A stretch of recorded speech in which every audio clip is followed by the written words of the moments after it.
आदाब नाजरीन, मैं हूं मुनज़्ज़ा शाह और अब खबरें तफसील से। मालदा में अमित शाह ने मगरबी बंगाल की तृणमूल हुकूमत को तनकीद का निशाना बनाया है। अवामी रैली से खिताब करते हुए अमित शाह ने ममता बनर्जी हुकूमत बदउनवानी और अक़लियत की मुंह भराई करने का इल्जाम लगाया है। को अपनी चुनाव यात्रा निकालने नहीं दे रही है, ऐसी तृणमूल सरकार रहेगी या जाएगी? भ्रष्टाचार करने वाली तृणमूल सरकार रहेगी या जाएगी? जोर से बोलो भाई। हत्या कराने वाली तृणमूल सरकार रहेगी या जाएगी? यात्रा न निकालने देने वाली तृणमूल सरकार रहेगी या जाएगी? बंगाल की संस्कृति को समाप्त करने वाली तृणमूल कांग्रेस और बंगाल की संस्कृति को वंदन करने वाली भारतीय जनता पार्टी के बीच का चुनाव है मित्रों। ये निर्णय बंगाल की जनता ने करना है। जम्मू कश्मीर के जिला शोपियां में जारी एनकाउंटर में 3 मिलिटेंटों को हलाक कर दिया गया है। गोलियों के तबादले में 2 फौजी जवान जख्मी हुए हैं। एनकाउंटर के मकाम के पास झड़प के दौरान कुछ सहाफियों समेत मुतादिद अफराद भी जख्मी हुए हैं। एनकाउंटर के पेश नजर जिला शोपियां में मोबाइल इंटरनेट खदमात भी मुअत्तल कर दी गई है। इलाके में मिलिटेंटों की मौजूदगी के खबर पर फोर्सेज ने इलाके का मुहासरा किया था। बीजेपी और शिवसेना के बीच ताल्लुकात हालिया कुछ बरसों में कशीदा रहे हैं। शिवसेना मरकज की पॉलिसियों की मुसलसल नुक्ताचीनी करती रही है। तमाम तलखियों के बावजूद बीजेपी ने शिवसेना की जानिब जैतून की शाख बढ़ा दी है। महाराष्ट्र काबीना ने बाल ठाकरे की यादगार कायम करने के लिए 100 करोड़ रुपए मुख्तस किए हैं। ये यादगार दादर में बनेगी। बुध के रोज बीएमसी उद्धव ठाकरे को कतई अराजी सौंपेगी। एमजे अकबर हद की इज्जत मामले में पटियाला हाउस कोर्ट ने 29 जनवरी तक के लिए अपना फैसला महफूज रख लिया है। 29 जनवरी को ही अदालत यह फैसला भी करेगी कि एमजे अकबर पर जिनसी छेड़छाड़ और हरासानी का इल्जाम लगाने वाली खातून को बतौर मुलजिम तलब किया जाए या नहीं। मीटू मुहिम के दौरान एमजे अकबर पर कई खवातीन ने जिनसी हरासानी का इल्जाम लगाया है। एक खातून के खिलाफ एमजे अकबर ने हद की इज्जत का मुकदमा दायर किया है। एमजे अकबर के हक में 6 अफराद ने गवाही दी।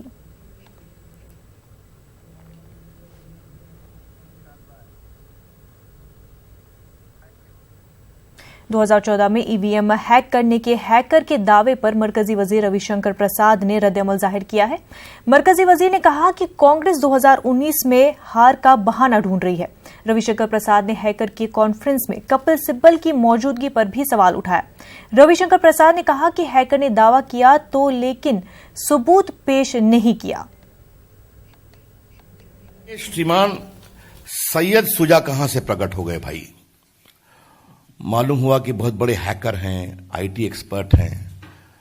4.5 साल से देश का मैं आईटी मंत्री तो हूं, आज तक मैंने तो नाम नहीं सुना इनका। इनवाइट में कहा गया था, जो लंदन में उनका कार्यक्रम था, कि ये ईवीएम को हैक करते हुए दिखाएंगे।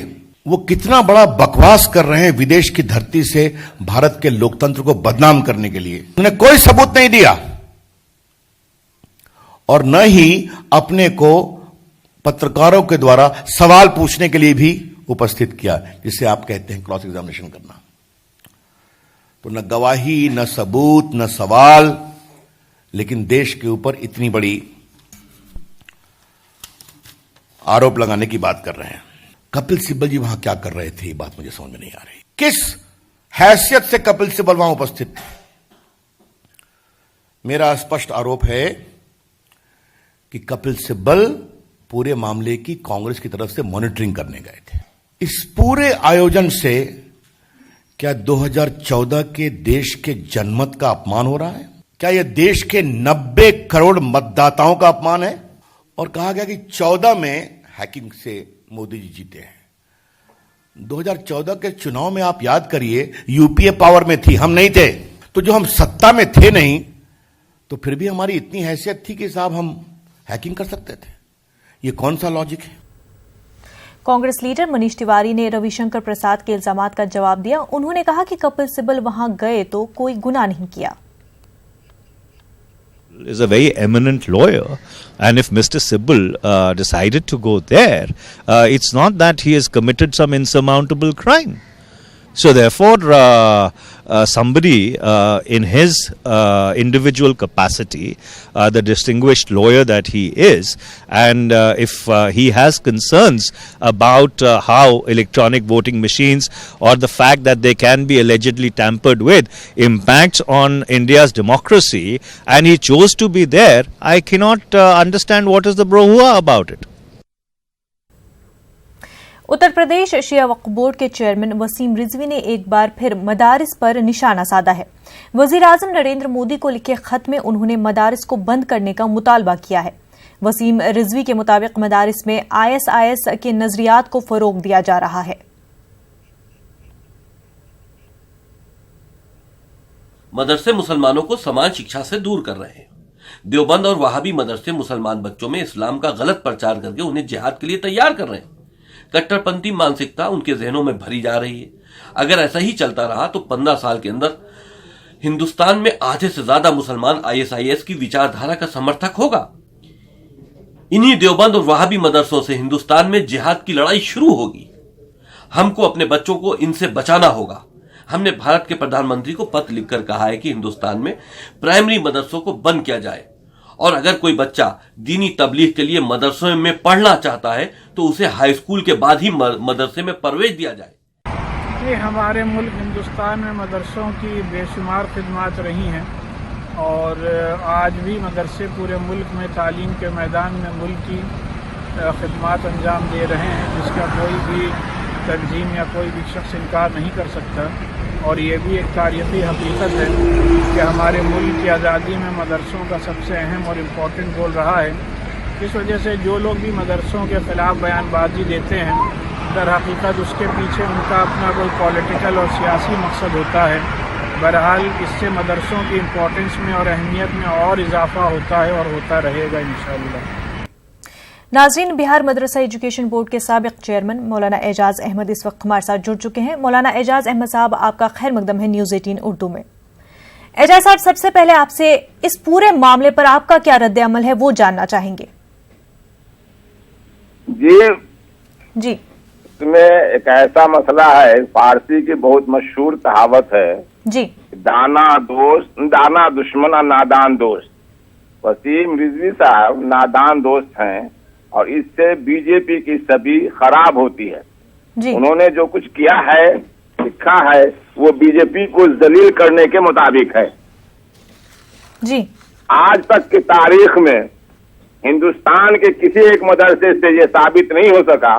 तमाम यूपीए की सरकार ने और भी लोगों ने इसकी जांच करवाई कि किसी एक मदरसे में भी आतंकवाद की कोई तालीम दी जाती हो या आतंकवाद के तरह का कोई सामान पाया गया हो।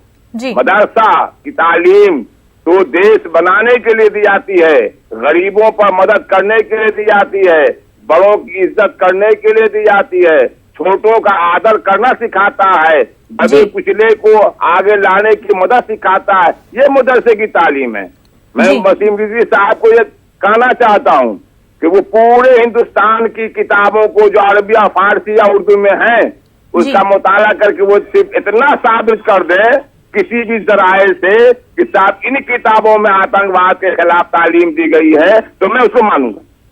जी एजाज साहब, और क्या वजह है कि मदारिस की इतनी अजीम तारीख रही है, बावजूद इसके कि वो कितना कम्युनिटी में कंट्रीब्यूट करते हैं, उसके बावजूद जो है इस तरह से मदारिस को टारगेट किया जाता है और इनको इतना नेगेटिव लाइमलाइट में पेश किया जा रहा है। वजीर आजम को खत लिखा है, उन्होंने साफ तौर पर कहा है कि मदारिस जो जितने भी मुल्क में मौजूद है वो ISIS आइडियोलॉजी से वाबस्ता है। तो क्यों ऐसा है कि सभी मदारिस को टारगेट किया गया है? इस मौजू पर पीछे भी एक बात हुई थी, आप लोगों के चैनल से बात सामने आई थी और मैंने मौजूदा मिनिस्टर से इस पर बात किया था। उन्होंने कहा था कि मेरी तालीम भी मदरसे में हुई है। अगर मदरसे में आतंकवाद की तालीम दी जाती है तो सबसे बड़ा आतंकी तो पहले मैं ही हूँ जी। अब इससे साबित होता है कि साहब उनके ही बीजेपी के मिनिस्टर जो सेंटर में अपनी एक अहमियत रखते हैं, उन्होंने ये बात कहा है। ये लोग तो सिर्फ देश में जो लोग कुछ मुसलमानों के अंदर नरमी आती है बीजेपी के मुतालिक, उसको बहलाने के लिए इंतजाम करते हैं किसी तरह मुसलमान बीजेपी से न सके।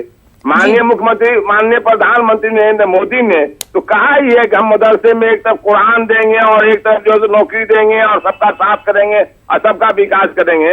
अगर किसी भी मदरसे में आतंकवाद की बात होती तो वो ये बात बोलते, ये तो दाना दुश्मन है, नादान दोस्त है बीजेपी के। जी एजाज साहब, और इस तरह के बयानों की वजह से क्या लगता है आपको कि जो अक़लियती कम्युनिटीज है, मुस्लिम तबका जो है, किस तरह का असर पड़ सकता है?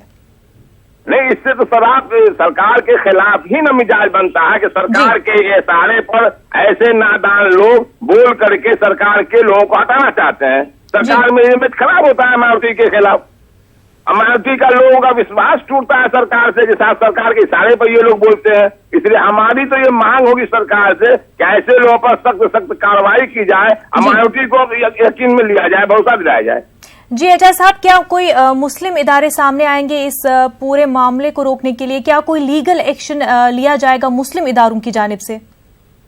लिया जाना चाहिए, लेकिन को वो मशहूर एक किस्सा के साथ हाथी चलती रहती है, लोग भुगते रहते हैं, तो ऐसे लोगों के खिलाफ क्या किया जाएगा जो खुद ही अपने तो चार्ज में पता हुआ है?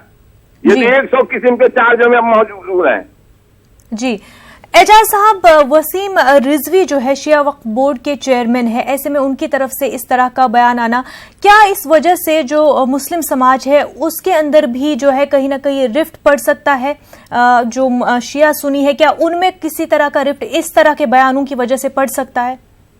शिया ही कम्युनिटी से वसीम रिजवी के खिलाफ में जितनी बातें अब तक उनके खिलाफ उठी हैं, तो ये जाहिर है कि सार शिया कम्युनिटी भी उनके साथ नहीं है। दूसरी कम्युनिटी की बात तो छोड़िए, वो सिर्फ उसी के लिए अपनी सुर्खी में रहने के लिए, समाज के लोगों को अपनी बापता दिखाने के लिए, अखबार में बने रहने के लिए, जिंदा के लोग समझे कि साहब वो अभी पार्टी में है, ऐसे गलत फर्ज बयान देते रहते हैं। जी बिल्कुल। मौलाना एजाज अहमद साहब, बहुत बहुत शुक्रिया आपका हमारे साथ जुड़ने के लिए। नाजरीन, आगे बढ़ते हैं और आंध्र प्रदेश के वजीर आला चंद्रबाबू नायडू ने इलेक्ट्रॉनिक वोटिंग मशीनों के इस्तेमाल पर अपने तहफ़्फ़ुज़ात जाहिर किए हैं। कल पार्टी वर्करों से खिताब में उन्होंने कहा कि मुल्क में जमहूरी अमल में किसी किस्म का शुबा पैदा होने नहीं देना चाहिए। नायडू ने कहा कि हर शहरी को एतमाद होना चाहिए कि उसने किसको वोट दिया है। चंद्रबाबू नायडू के मुताबिक वोटिंग मशीनों से छेड़छाड़ के शवाहिद मौजूद है और कई साइबर और इलेक्ट्रॉनिक माहिरीन इस ज़मीन में मुजाहिरे पेश कर चुके हैं और कई सियासी जमातों ने शकूक व शुबहात जाहिर किए हैं। आंध्र प्रदेश के वजीर आला ने मजीद कहा कि 120 ममालिक में से महज 20 ममालिक वोटिंग मशीनें इस्तेमाल करते हैं। उन्होंने दावा किया कि तेलुगु देशम की काविशों के नतीजे में ही इलेक्शन कमीशन ने वीवीपैट मशीनें मुतारिफ कराई। चंद्रबाबू नायडू ने बताया कि 22 सियासी जमातें जल्द ही इस सिलसिले में इलेक्शन कमीशन के साथ रुजू करेगी।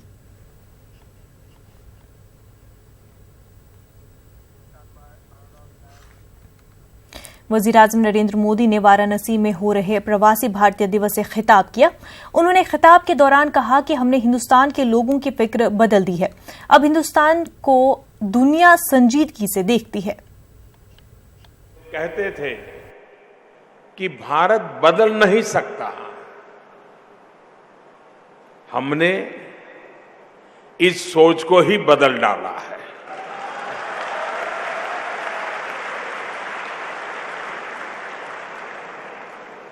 हमने बदलाव करके दिखाया है।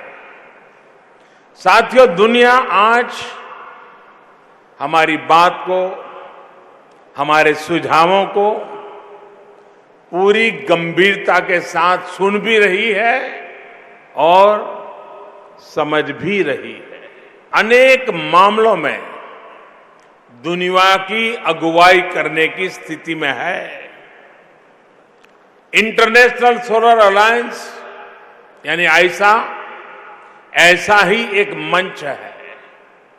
इसके माध्यम से हम दुनिया को वन वर्ल्ड, वन सन, वन ग्रिड उस तरफ ले जाना चाहते हैं। आज हमारा युवा मेक इन इंडिया के तहत रिकॉर्ड स्तर पर मोबाइल फोन, कार, बस, ट्रक, ट्रेन बना रहा है, तो वहीं खेत में रिकॉर्ड अन्न उत्पादन भी हो रहा है। मुंबई के अंधेरी रेलवे स्टेशन पर 2 कदीम पुल खतरे को कभी भी दस्तक दे सकते हैं। एक रिपोर्ट की बुनियाद पर कहा जा रहा है कि अंधेरी स्टेशन के प्लेटफॉर्म नंबर 8 पर मौजूद ये पुल कभी भी गिर सकता है। मुंबई के अंधेरी स्टेशन से इस पुल का जायजा लिया हमारे नुमाइंदे प्रशांत पांडे ने। आरपीएफ की रिपोर्ट से खलबली मच गई है। इस वक्त हम मुंबई के अंधेरी स्टेशन पर मौजूद हैं और आपको अगर दिखाएं तो ये जो ब्रिज है जिसे आप इस वक्त तस्वीरों में देख सकते हैं, इस ब्रिज को लेकर आरपीएफ ने अपनी एक रिपोर्ट बनाई है जो रेल प्रशासन को सौंपी। आरपीएफ ने इस रिपोर्ट में साफ तौर पर कहा है कि इस ब्रिज की हालत काफ़ी खस्ता है, कई साल पुराने हो चुके हैं और जब यहाँ पर पीकार का वक्त होता है यानी सवेरे और शाम का जब वक्त होता है तो भारी संख्या में भीड़ यहाँ पर आती है और उस वक्त ये ब्रिज जो है पूरी तरह से थर थर कांपता है, पूरी तरह से हिल जाता है। और एक बार फिर से जिस तरह से एल्फिंस्टन में, अगर आपको याद होगा कि 2017 में जो हादसा हुआ था जब भगदड़ मची थी तो वहाँ पर 23 लोगों की मौत हो चुकी थी। तो इसी बात को ख्याल में रखते हुए आरपीएफ ने जो है इस अंधेरी स्टेशन पे मौजूद प्लेटफॉर्म नंबर 8 पर ये जो ब्रिज है इसे सर्वे कर इसकी पूरी रिपोर्ट जो है बनाकर रेलवे प्रशासन के अधिकारियों को दे दी है। और अब जो है देखना होगा कि क्या रेलवे प्रशासन इस रिपोर्ट के बाद कोई कार्रवाई करती है। वहीं दूसरी तरफ मैं आपको बताऊं, ये आपको प्लेटफॉर्म नंबर 8 का एक तरफा वाला ब्रिज बता रहा हूँ। वहीं दूसरी तरफ ये जो दूसरी छोर से जो ब्रिज जिसे ज्वाइन करता है, इस ब्रिज को भी लेकर उसी बात को ख्याल में रखते हुए कहा गया है कि ऐसे ये 2 ब्रिजेस हैं जिनकी हालत काफ़ी खस्ता है, काफ़ी पुराने हैं, कई सालों से हैं, जिनकी मरम्मत नहीं हो पाई है। हालांकि इस रिपोर्ट के खुलासे के बाद अब देखना होगा कि आला अधिकारी इस बात को किस तरह से लेते हैं और क्या वक्त रहते इन ब्रिजों की मरम्मत करते हैं। मैं आपको अगर ये स्टेशन दिखाऊं तो अंधेरी जो है एकदम हार्ट सिटी कहा जाता है। यहाँ पर काफ़ी ऐसे दफ्तर है जो लोग दूर दूर से यहाँ पर आते हैं, भारी संख्या में भीड़ यहाँ पर इकट्ठा होती है शाम के वक्त। और अगर आप देखें तो ब्रिज का अगर एंट्रेंस आपको दिखाने की कोशिश करूँ तो यहाँ से जब एक बार भीड़ आती है तो काफ़ी लोग जो है यहाँ पर भगदड़ के रूप में देखने को मिलते हैं, सब यहाँ पर फंस जाते हैं। तो इन सारी चीज़ों को ध्यान में रखते हुए आरपीएफ ने जो अपनी रिपोर्ट बनाकर प्रशासन को दी है, रेल प्रशासन को तो देखना होगा ऐसे में रेल प्रशासन क्या कुछ कार्रवाई करती है, क्या वक्त रहते इस ब्रिज की मरम्मत हो पाती है या फिर इसे लेकर क्या कुछ कार्रवाई रेलवे प्रशासन की तरफ से की जाएगी, ये देखने वाली बात होगी। कैमरामैन संतोष डिसले के साथ Prashant Pandey, news 18 Mumbai. Supreme court ने 25 बरस से ज्यादा उम्र वाले तलबा को आईआईटी, जेईई मेन और एडवांस इम्तिहान 2019 में बैठने की इजाजत दे दी है। सुप्रीम कोर्ट ने यह फैसला कुछ तलबा की दरख्वास्त पर दिया है। बेंच ने कहा कि आईआईटी, जेईई मेन और एडवांस इम्तिहान में 25 बरस से ज्यादा उम्र के तलबा शामिल हो सकते हैं। हालांकि बेंच ने कहा कि ये अबूरी इंतजाम रहेगा, इस मामले का आखिरी फैसला आइंदा दिया जाएगा। बेंच ने नेशनल टेस्टिंग एजेंसी को 1 हफ्ते के लिए अपना पोर्टल खोलने के लिए भी हिदायत दी है, जिससे तलबा जेईई मेन, टी और एडवांस इम्तिहान 2019 के लिए दरख्वास्त कर सके। बेंच ने इस अर्जी पर मरकजी हुकूमत और नेशनल टेस्टिंग एजेंसी को नोटिस जारी करके जवाब दाखिल करने के लिए कहा है।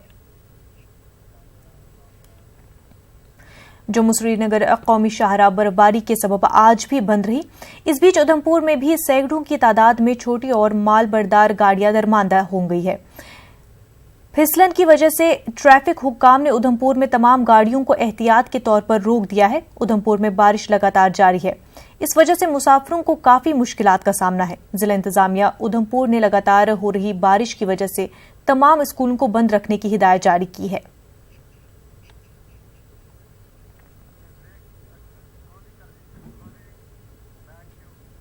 इस बुलेटिन में इतना ही। आदाब।